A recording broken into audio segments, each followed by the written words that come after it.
Olá, acadêmicos, sejam bem-vindos. Nessa aula, contemplaremos a diferenciação entre bens ativos e passivos de uma empresa e também faremos algumas reflexões acerca da administração financeira pública. Conhecimentos esses essenciais para exercermos o papel de cidadãos num país em que vivemos. Tenho certeza que os temas abordados e discutidos durante a aula despertarão em você um olhar diferente para o seu cotidiano e influenciará em suas ações num futuro bem próximo. Entre os conceitos primordiais para o entendimento da administração financeira nas diferentes instituições está a diferenciação entre ativos e passivos, os quais devemos entender assim como: bens ativos são os bens e direitos que a empresa tem num determinado momento, tais como caixa, duplicata, estoque. Bens passivos são as dívidas que a empresa tem num determinado momento. Pense assim: os bens ativos são os bens e direitos que a empresa tem, ou seja, quando falamos em caixa, estamos tratando dos valores monetários existentes, como, por exemplo, dinheiro, cheques, saldo em conta corrente bancária ou aplicação financeira. Quando tratamos de duplicatas a receber, são aquelas decorrentes nas suas vendas a prazo. Já quando falamos de estoques, estamos nos referindo às mercadorias e produtos destinados à venda. E quando tratamos do imobilizado, estamos envolvendo os ativos fixos, que a empresa utiliza para a realização de suas atividades, menos o valor da depreciação. Já os bens passivos são o oposto desse primeiro pensamento, ou seja, eles tratam das dívidas que a empresa tem como empréstimos, ou seja, valores que a empresa está devendo para as instituições financeiras, incluindo-se aí os financiamentos. Considera-se como bem passivo as duplicatas a pagar, ou seja, valores decorrentes da aquisição de mercadorias e produtos a prazo. E também passivo o contas a pagar, valores que a empresa está devendo, sejam impostos sobre as vendas, salários, encargos, entre outras. No país em que vivemos, há uma democracia política.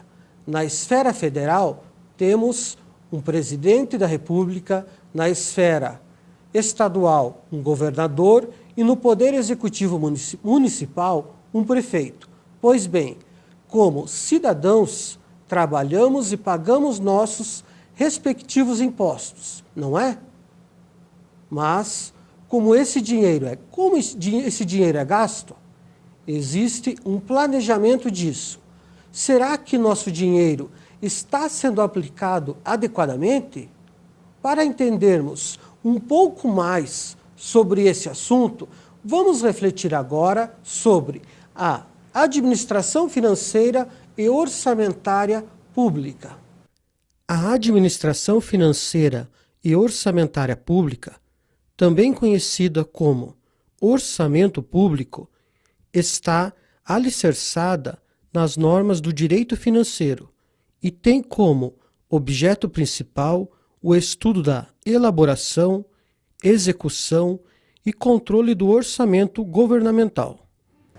Pois bem, a administração financeira pública envolve a atividade financeira e orçamentária do Estado e a contabilidade pública, que é a atividade por meio do qual o Estado capta, gere e despende recursos financeiros para prover os bens e serviços públicos e realizar políticas públicas.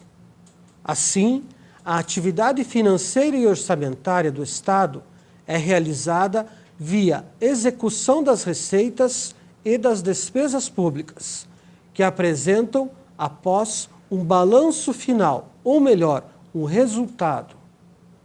Então, entende-se que balanço final é igual às receitas públicas menos as despesas públicas. Vamos agora refletir sobre o que vem a ser o orçamento público. O orçamento público pode ser definido como uma ferramenta de planejamento e controle da administração pública, instituído por lei, autorizativa de iniciativa do chefe do Poder Executivo, que, após aprovada pelo Poder Legislativo, tem como objetivo principal estimar as receitas e fixar as despesas orçamentárias para um período anual. Pois bem, entende-se orçamento como uma projeção de receitas e despesas para um determinado período. Assim, todas as despesas, físicas ou jurídicas, precisam elaborar um orçamento para planejar e controlar os seus recursos, não é? Geralmente, as pessoas elaboram o seu orçamento em planilhas sem maiores preocupações quanto aos aspectos formais. Porém, o governo, em decorrência do princípio da legalidade da administração pública, precisa instituir o seu orçamento através de uma lei que vai projetar as suas receitas e também despesas anuais. Como vimos, na administração pública, o orçamento deve obrigatoriamente ser instituído por lei. E só quem pode elaborar o projeto de lei orçamentária é o chefe do Poder Executivo, presidente da República, governadores e prefeitos. Porém, a lei orçamentária, em regra, não apresenta caráter impositivo, ou seja, o administrador público não é obrigado a realizar todas as despesas fixadas no orçamento. O orçamento propriamente dito, Lei Orçamentária Anual, tem vigência somente de um ano, em decorrência do princípio da anualidade consagrado pela Lei 4.320 de 1964 e pela Constituição Federal. Em suma, quando falamos em orçamento público, ele tem validade anual e o mesmo apenas autoriza a realização da despesa, não que seja obrigado a ter tal gasto. Já a receita que consta no orçamento é apenas uma previsão orçamentária, ou seja, nada impede que o governo tenha excesso de arrecadação, receita arrecadada maior que a prevista, ou insuficiência de arrecadação, receita arrecadada menor que a receita prevista. Nas despesas, diferentemente da receita, há um teto para gastos, ou seja, o governo só pode gastar até o limite estabelecido na lei orçamentária. Nada impede que o governo tenha uma economia orçamentária, uma despesa realizada menor que a despesa fixada. É importante aqui destacar que o orçamento fixa as despesas e estima as receitas. Portanto, é errado falar que o orçamento fixa a receita ou estima a despesa. A receita pública pode ser entendida como todo e qualquer recolhimento aos cofres públicos que a administração tem direito de arrecadar, por força de lei ou contrato, ou quaisquer outros títulos que lhe pertençam ou venham a lhe pertencer. Entende-se que a receita pública é o dinheiro que o Estado arrecada em sua maioria por meio de tributos, com a finalidade de custear as despesas e os investimentos destinados a atender às necessidades da sociedade. As receitas são divididas em receitas correntes, receitas de capital e receitas intra-orçamentárias. A despesa pública são todos os gastos, também denominados dispêndios, realizados para o custeio do setor público e para viabilizar as políticas públicas e os investimentos governamentais. São exemplos de despesas públicas os gastos com pessoal, aquisição de veículos e gastos com combustível. As despesas públicas são caracterizadas despesas extra-orçamentárias e despesas orçamentárias. As extra-orçamentárias não constam no orçamento, independem da lei específica. Em geral, correspondem à devolução de uma receita extra-orçamentária. Já as despesas orçamentárias constam do orçamento, dependem de lei, autorização legislativa. O resultado, déficit e superávit, pode ser classificado como nominal, operacional e primário. O resultado nominal é a diferença entre o total das receitas do governo e o total de suas despesas. O resultado operacional é o resultado nominal, excluindo-se deste a atualização monetária da dívida pública. Já o resultado primário é o resultado operacional, excluindo-se deste as despesas e receitas financeiras. O resultado das contas públicas é a diferença entre as receitas e as despesas públicas. Se os valores de receita e despesa forem iguais, temos o resultado equilibrado. Caso o resultado seja negativo, temos um déficit.